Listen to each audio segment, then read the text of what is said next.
अतिक्रमण से बहुत जल्द ऐसी जमीनों को मुक्त कराएगी जो मठ और मंदिरों की जमीन है। इसको लेकर बिहार के सभी जिलाधिकारी को आदेश भी दे दिया गया है। साथ ही लोगों से अपील भी की गई है कि किसी भी व्यक्ति को अगर इसके बारे में जानकारी हो, यदि ऐसी जमीन उनको पता हो तो मंत्री या डीएम को सूचित करें। जो अधिकारी हैं, जिलाधिकारी, कमिश्नर, एलआरडीसी, एडीएम, सीईओ, तो ये जितने राजस्व विभाग के अधिकारी हैं उनको धन्यवाद दूंगा कि अभी मैं पूर्णिया कमिश्नरी का पिछले 18 तारीख को समीक्षा बैठक किया था। आपको जानकर आश्चर्य होगा, 500 एकड़ प्लस भूमि मिला है। 500, जो पहले वो आंकड़ा दिए थे उसमें 500 प्लस भूमि मिला। और आपको बता देते हैं कि ऑनरेबल सुप्रीम कोर्ट ने सामूहिक रूप से जो जजमेंट दिया है ऑनरेबल सुप्रीम कोर्ट, उसमें स्पष्ट कहा है कॉलम 27 में कि जो भी इष्ट देव की प्रॉपर्टी है, चाहे जितना बड़ा व्यक्ति उसे अतिक्रमित किया हो, अवैध कब्जा किया हो, अवैध सेल्डिट कराया हो, वह टूट जाना है। और हमारे सरकार के अधिकारी इस दिशा में काम कर रहे हैं। पटना में बढ़ रहे आपराधिक घटनाओं के बाद पुलिस सचेत हो गई है। अब अपराधियों पर लगाम लगाने के लिए पुलिस पटना के कई इलाकों में चेकिंग अभियान चला रही है। बता दें कि पुलिस फोर्स ने सड़कों पर उतरकर सघन तलाशी अभियान चलाया। इसी कड़ी में दीघा थाना क्षेत्र की पुलिस ने कार्रवाई करते हुए अवैध शराब तस्कर को शराब के साथ गिरफ्तार किया।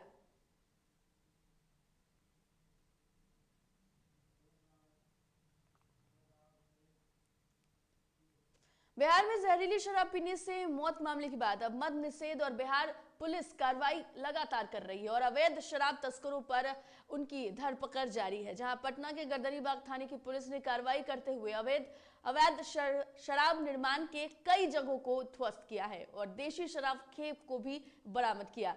दरअसल पुलिस ने गुप्त सूचना के आधार पर छापेमारी की, जिसमें चुलाई शराब बरामद की गई। हालांकि इसमें किसी की गिरफ्तारी नहीं हो सकी है। वहीं पुलिस जांच में जुटी हुई है।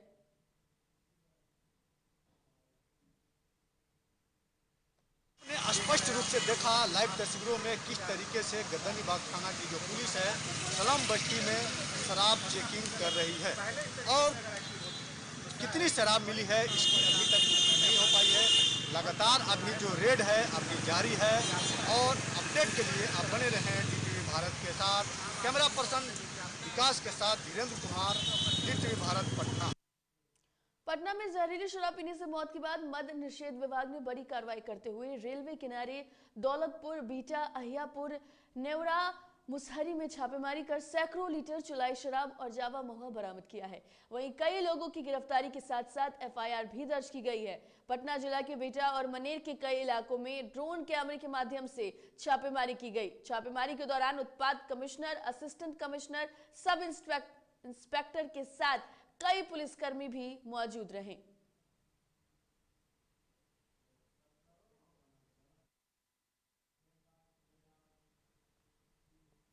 औरंगाबाद में उत्पाद विभाग की टीम को देर रात शराब की एक बड़ी खेप पकड़ने में सफलता हाथ हुई। जहां टीम ने क्षेत्र के एरका चेकपोस्ट के समीप आपको बता दें कि ट्रक से भारी मात्रा में विदेशी शराब बरामद किया। वहीं उत्पाद निरीक्षक मनोज कुमार सिंह ने बताया कि गुप्त सूचना मिली थी, जिसके आधार पर झारखंड से भारी मात्रा में एक ट्रक में तहखाना बनाकर शराब की बड़ी खेप ले जाई जा रही थी, जिसके बाद यह कार्रवाई की गई है। औरंगाबाद में खपाने के लिए ये ले जाया जा रहा था। उत्पाद निरीक्षक ने बताया है कि इस दौरान छपरा और रोहतास से 2 लोगों को गिरफ्तार भी किया गया है। फिलहाल पुलिस आगे की कार्रवाई में जुटी हुई है। टीम गठित की गई, उसके हम लोग पर वाहन जांच लगा, सघन वाहन जांच, और उसमें ट्रक पर दी गई चैम्बर में ट्रक के अंदर चैम्बर बनाकर उसमें ओल्ड हैबिट का शराब, विदेशी शराब लेकर जा रहा था। ओल्ड हैबिट का 6720 बोतल बरामद किया गया। 2483 लीटर शराब बरामद हुई। इसकी मार्केट वैल्यू अभी 35 लाख के करीब है और उसमें 2 व्यक्ति गिरफ्तार किए गए। नालंदा में जहरीली शराब कांड के बाद उत्पाद विभाग के द्वारा इलाकों में समकालीन अभियान चलाया जा रहा है, जहां गुप्त सूचना के आधार पर उत्पाद विभाग ने मुर्गी फार्म से 150 कार्टन विदेशी शराब बरामद किया और उत्पाद विभाग के इंस्पेक्टर और उत्पाद अधीक्षक के द्वारा कार्रवाई करते हुए 3132 बोतल 14 लीटर विदेशी शराब बरामद की गई। फिलहाल पुलिस मुर्गी फार्म को सील करते हुए आगे की कार्रवाई में जुट गई है। वहीं उत्पाद अधीक्षक ने बताया है कि शराब माफियाओं पर नकेल कसने को लेकर लगातार उत्पाद विभाग के द्वारा कार्रवाई की जा रही है। गुप्त सूचना के आधार पर राजगीर अनुमंडल अंतर्गत छबीलापुर थाना अंतर्गत ननसुत बीघा में आज एक मुर्गी पोल्ट्री फार्म से विदेशी शराब जब्त की गई है। और ये जो पोल्ट्री फार्म जो है वो टूनी यादव का है, पिता अमरूद यादव है। और इसमें करीब 3132 बोतल विदेशी शराब की बरामदगी की गई है, जिसकी मात्रा 1440 लीटर है। पटना में सोशल मीडिया पर कट्टा लहराते गाना युवक को महंगा पड़ गया। पुलिस ने त्वरित कार्रवाई करते हुए युवक को गिरफ्तार कर लिया है। बता दें कि युवक का नाम प्रिंस बताया जा रहा है, जिसने पिछले सोशल मीडिया पर कट्टा लहराते हुए अपनी वीडियो डाली थी। युवक जकनपुर थाना क्षेत्र के मीठापुर इलाके का रहने वाला है। हालांकि युवक की माने तो कट्टा उसे गिरा हुआ मिला था। जकनपुरा थाना अध्यक्ष सुदामा कुमार सिंह ने इस मामले की पुष्टि की है।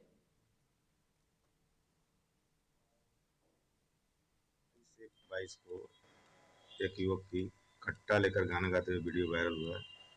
वीडियो वायरल के बाद एक प्रिंस नामक युवक की मीठापुर से गिरफ्तारी हुई है। एक कट्टा, एक जिंदा कारतूस और एक मोबाइल के साथ जेल भेजा जा रहा है। जेल भेजा कुछ आपराधिक इतिहास है? नहीं, इसका आपराधिक इतिहास नहीं। खबरें अभी और भी है, लेकिन फिलहाल वक्त हो चला एक छोटे से ब्रेक का। जल्द लौटेंगे।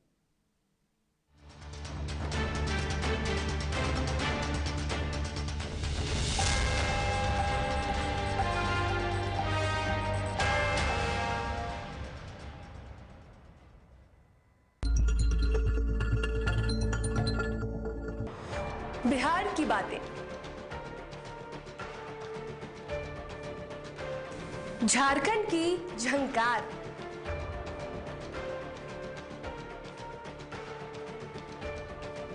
यूपी के रास्ते, दिल्ली की सियासत की बात।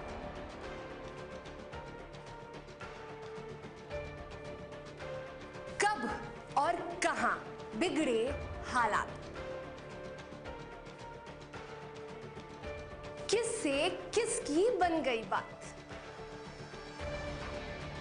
अब हर खबर पहुंचेगी आपके पास।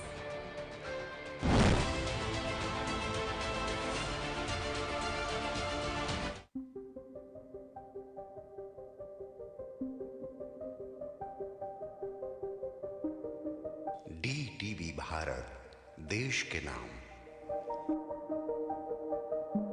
Elite institute. अगर आपके अंदर चाह है तो एलीट आपकी राह है। IIT हो या मेडिकल, आप चाहते हैं अपने आप को उत्कृष्ट दिखाना, आप चाहते हैं खुद को एक IITian के रूप में दिखना या मेडिकल के क्षेत्र में आगे बढ़ना, तो एलीट आपके लिए एक बहुत बड़ी ताकत के साथ आपके सामने है। आइए, खुलिए, बढ़िए, पहुंचिए। Elite institute. सर, छुट्टी चाहिए थी। क्यों? गांव के सारे घर कच्चे थे, बाढ़ में ढह गए। मेरा भी। Good morning sir. देखिए, बुनियाद भी पक्की, आपका नया घर भी पक्का, सालों साल चलेगा सर। ठीक है, ले लो छुट्टी।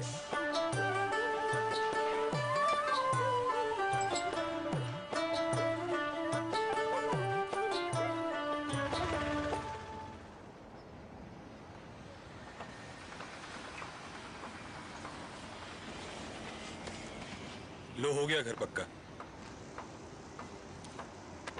छुट्टी कैंसिल।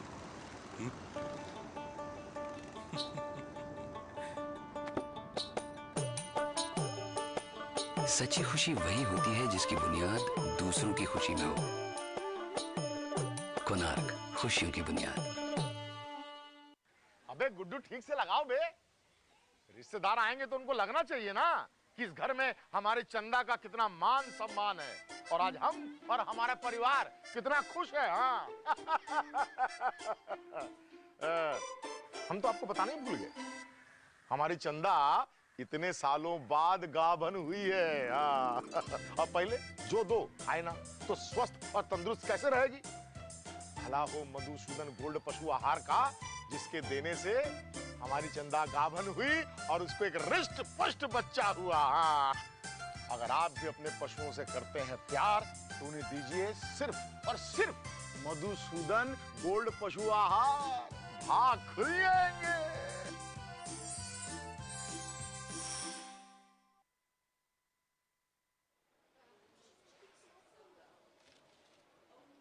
और ये रहा आपका बर्थडे गिफ्ट। पापा बेटा ये कैसा है? ये दुनिया क्यों न समझे, मेरी दुनिया बदल गई।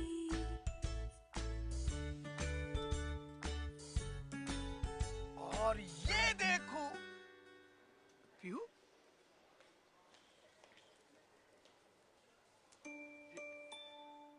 पीहू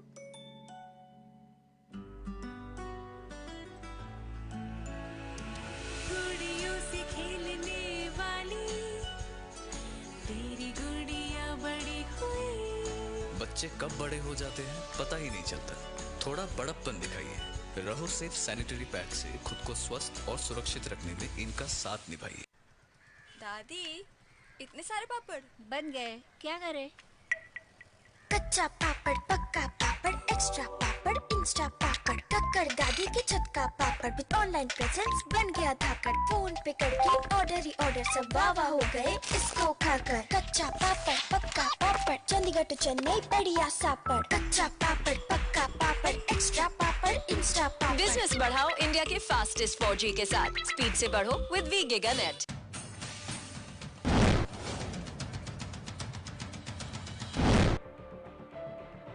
बात होगी सत्ता की,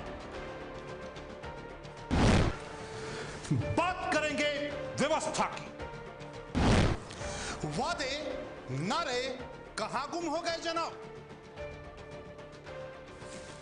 किसान, मजदूर, नौजवान सब हैं परेशान। बेरोजगारी, पलायन आज भी है बरकरार।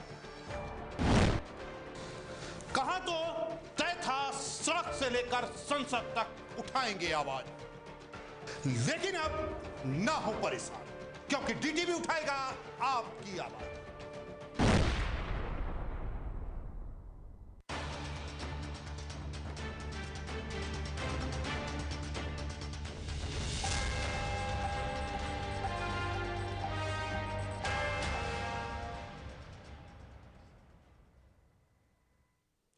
ब्रेक के बाद स्वागत है। इस वक्त की बड़ी खबर का रुख कर लेते हैं। बड़ी खबर पटना से सामने आ रही है जहां आज बंद रहेंगे सभी व्यापारिक प्रतिष्ठान। तो इस वक्त की बड़ी खबर आपको बता रहे हैं जहां व्यापारिक संगठन कैट ने लिया फैसला। बीते दिन पटना में दिन दहाड़े करोड़ों की लूट हुई थी और इसी के विरोध में आपको बता दें कि बंदी का आह्वान किया गया है। तो बड़ी खबर इस वक्त की राजधानी पटना से बता रहे हैं जहां लूट के विरोध में बंदी का आह्वान किया गया है। दरअसल बीते दिनों करोड़ों की लूट हुई थी और इसके बाद बंदी का ऐलान किया गया है। दरअसल आपको बता दें कि पटना पुलिस के दिए गए डेडलाइन में वो विफल रही है, जिसके बाद प्रशासन के खिलाफ व्यवसायी आक्रोशित है। तो इस वक्त की बड़ी खबर पटना से जहां आपको बता रहे हैं जहां आज सभी व्यवसायी संगठन जो हैं वो प्रशासन के खिलाफ लगातार नजर आ रहे हैं। खबर पर अधिक जानकारी के लिए हमारे संवाददाता धीरेन्द्र हमारे साथ फोन लाइन पर जुड़ गए हैं। धीरेन्द्र, आज सभी व्यवसायी संगठन जो है वो बंदी का आह्वान उन्होंने किया है, क्या कुछ अपडेट है? जी बिल्कुल, स्वर्ण व्यवसायी का कहना था कि किसी भी तरीके से जो भी माल जेवर लूट कर अपराधी ले गए हैं, लुटेरे ले गए, उसे बरामदगी और लुटेरों की गिरफ्तारी करने की एक बड़ी मांग रखी थी। लेकिन अभी तक पुलिस के अहम कोई लुटेरों की गिरफ्तारी नहीं रही। इसको लेकर के आज सराफा व्यवसायी हैं पूरे दुकान को बंद कर आज धरना पर बैठेंगे और प्रदर्शन करेंगे। उनकी नाराजगी साफ जाहिर हो रही है कि अब तक लुटेरों की गिरफ्तारी क्यों नहीं हुई है। इसको लेकर पटना ही नहीं पूरे बिहार के सराफा व्यवसायी आज धरना पर बैठेंगे और अलग अलग तरीके से प्रदर्शन भी करेंगे और बिहार में अन्य जिलों में प्रदर्शन जारी है और लगातार उनकी मांग है कि जल्द से जल्द जेवर की बरामदगी और लुटेरों की गिरफ्तारी हो सके। और साथ ही उन्होंने साफ तौर पे कह दिया था कि कल तक यानी रविवार तक ही अपराधियों की गिरफ्तारी हो जानी चाहिए। लेकिन पुलिस का कहना है कि अभी हम लोग लुटेरों के पास तक पहुंच गए हैं, लेकिन 1-2 दिनों के अभी समय लगेगा। और सूत्रों की जानकारी के अनुसार पुलिस जो है बिहार के कई जिलों जहानाबाद, गया के साथ साथ झारखंड और पश्चिम बंगाल में भी दबिश बढ़ा के है। जहाँ जहाँ कॉलेज फोन का सीडीआर मिला है वहाँ तक पुलिस अपनी दबिश बढ़ा चुकी है और जल्द पहुँचने की जो कवायद है वो पुलिस प्रशासन के द्वारा की जा रही है। अब देखने वाली बात होगी कि सराफा व्यवसायी जो है क्या कहते हैं और पुलिस अब क्या करती है। बिल्कुल धीरेन्द्र, बिल्कुल अच्छा, बिल्कुल धीरेन्द्र, बेहद शुक्रिया आपका तमाम जानकारी के लिए। तो बड़ी खबर ये आपको बता रहे हैं कि पटना में जिस तरीके से दिन दहाड़े लूट हुई थी, करोड़ों की लूट को अंजाम दिया गया था, जिसके बाद सराफा व्यवसायियों में लगातार आक्रोश देखने को मिल रहा था। उन्होंने एक डेडलाइन पुलिस प्रशासन को दिया था, वो डेडलाइन खत्म हो चुकी है, जिसके बाद सभी व्यवसायियों ने ये फैसला लिया है कि प्रतिष्ठान को बंद रखेंगे। साथ ही साथ प्रशासन के खिलाफ लगातार आक्रोशित दिख रहे हैं व्यवसायी और आज सभी व्यावसायिक प्रतिष्ठान बंद रहेंगे। पटना ही नहीं, हमारे संवाददाता धीरेन्द्र ने बताया कि बिहार के अलग अलग जिलों में इस बंदी का आह्वान किया गया है। और बड़ी बात यह है कि जो डेडलाइन दी गई थी, इस डेडलाइन में भी पुलिस प्रशासन ने कोई हम कहे तो सबूत कोई भी खुलासा नहीं किया है, जिसके बाद से लूट के विरोध में आज बंदी का आह्वान किया गया है।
प्रशासन से नाराज नजर आ रहे हैं, जिसके बाद इस बंदी का आह्वान किया गया है।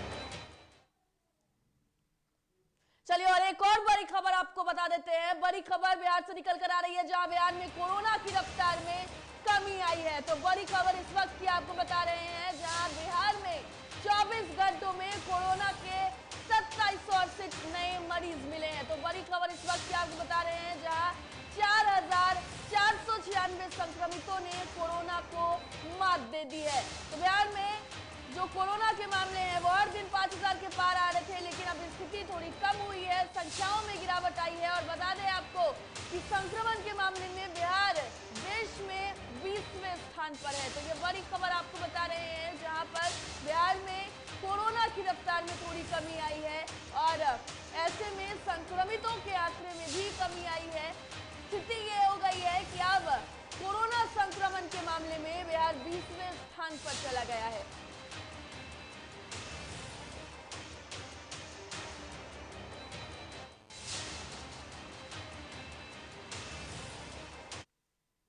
खबर पर अधिक जानकारी के लिए हमारे संवाददाता निषेध हमारे साथ फोन लाइन पर जुड़ गए हैं। निषेध, कोरोना की रफ्तार में बिहार में थोड़ी कमी देखने को जरूर मिल रही है और अब संक्रमण के दर में बिहार 20वें स्थान पर भी चला गया है।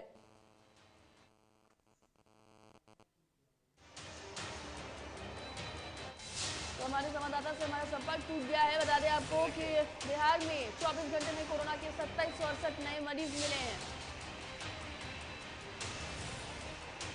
चलिए निषेध हमारे साथ एक बार फिर से फोन लाइन पर जुड़ गए हैं। निषेध, कोरोना की रफ्तार जो बढ़ रही थी उसमें थोड़ी कमी देखने को मिल रही है और अब संक्रमण के मामले में बिहार 20वें स्थान पर चला गया है। बिल्कुल, देखिए पहले की तरह जो स्थितियां थी वो स्थितियां अब नहीं है। अब जो कोरोना की रफ्तार है वो धीरे धीरे कम हो रही है और जो स्वास्थ्य विभाग के जानकार हैं उनके मुताबिक अब जो कोरोना की तीसरी लहर है वो कहीं न कहीं धीरे धीरे समाप्त होने वाली है, क्योंकि इससे पहले जिस तरीके से संक्रमण फैला तो स्थितियां बद से बदतर हो गई थी, स्थितियां ठीक नहीं थी। लेकिन सरकार ने समय रहते बिहार सरकार ने अपनी एक्टिवनेस दिखाया और कई सारी पाबंदियां लगाई, कई जगहों पर पाबंदियां लगाई गई, कई नियम कानून लगा दिए गए ताकि जो संक्रमण की रफ्तार है उस पर कंट्रोल किया जा सके। बिहार में अभी भी नाइट कर्फ्यू जारी है, कई सारी पाबंदियां अभी भी जारी हैं अगले आदेश तक और शायद यही इसी वजह से जो संक्रमण दर है उसमें कमी आई है। जितने मरीज रोजाना मिल रहे हैं उससे जो दुगने लोग हैं वो ठीक हो रहे हैं। तो इससे समझा जा सकता है कि जो कोरोना की रफ्तार है वो कहीं न कहीं अब कम पड़ रही है, धीमी पड़ रही है और तीसरी लहर अब समाप्ति की ओर है। बिल्कुल निश्चित, एक छोटा सा सवाल ये भी है कि जिस तरीके से पाबंदियां लगाई गई है ऐसे में संक्रमण में कमी तो आ रही है, लेकिन ऐसे में लोगों को एहतियात बरतना भी जरूरी है, क्योंकि अगर लोग थोड़ी भी ढिलाई करेंगे तो स्थिति बिगड़ भी सकती है। बिल्कुल, देखिए निश्चित तौर पे प्रशासन भी इस बात को लगातार लोगों को समझा रही है, जागरूक किया जा रहा है।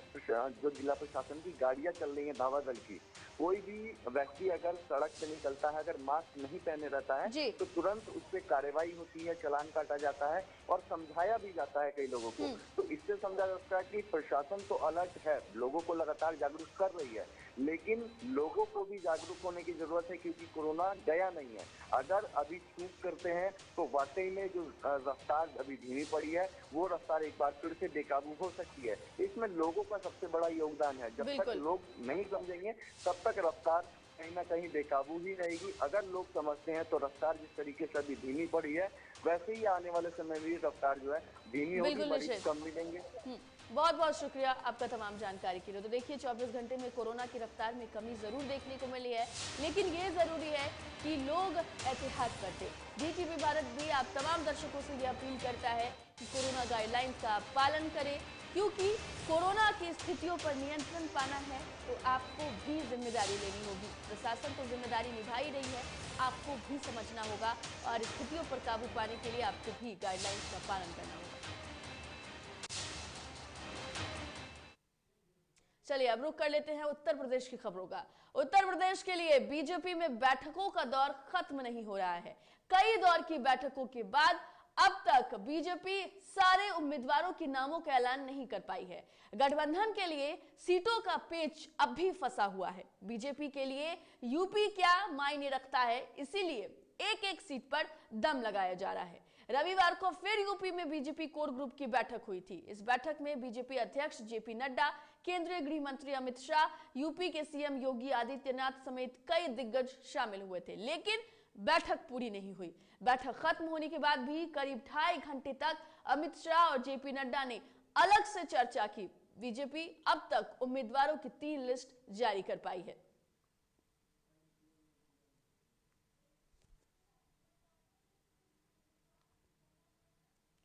तो यूपी बीजेपी में बची हुई सीटों पर लगातार मंथन जारी है। आपको बता दें कि 208 सीटों पर 25 जनवरी को ऐलान संभव है। ऐसे में लगातार यूपी में अपनी पकड़ बनाने के लिए और वहां से जीत दर्ज करने के लिए बीजेपी पूरी दमखम लगा रही है। बैठकों का दौर भी जारी है। ऐसे में यह माना जा रहा है कि 25 जनवरी तक 208 सीटों पर उम्मीदवारों के नाम की घोषणा भी हो जाएगी।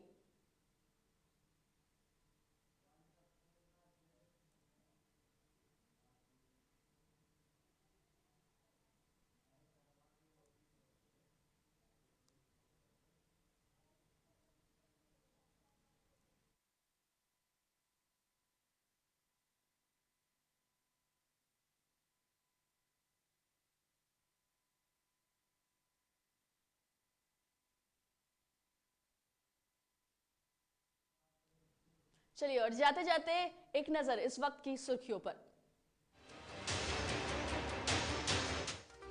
पीएम मोदी आज राष्ट्रीय बाल पुरस्कार विजेताओं के साथ करेंगे बातचीत। विजेता को मिलेगा 1 लाख रुपए का पुरस्कार। यूपी विधानसभा चुनाव में बीजेपी में सीटों पर फंसे पेच के बीच लगातार हो रही बैठक। बची हुई 208 सीटों पर 25 जनवरी को ऐलान संभव। कोरोना के खतरे के बाद आज भी खुल रहे महाराष्ट्र में स्कूल। सर्वे में 62% अभिभावक बच्चों को भेजने को अब भी नहीं तैयार। और बिहार में आज भी बारिश के आसार। मौसम विभाग ने जारी किया कई जिलों में ओले पड़ने का अलर्ट।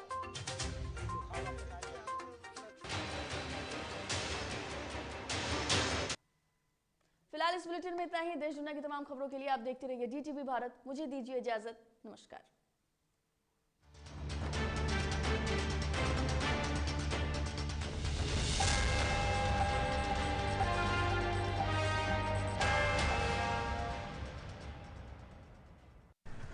दादी, इतने सारे पापड़ बन गए, क्या कर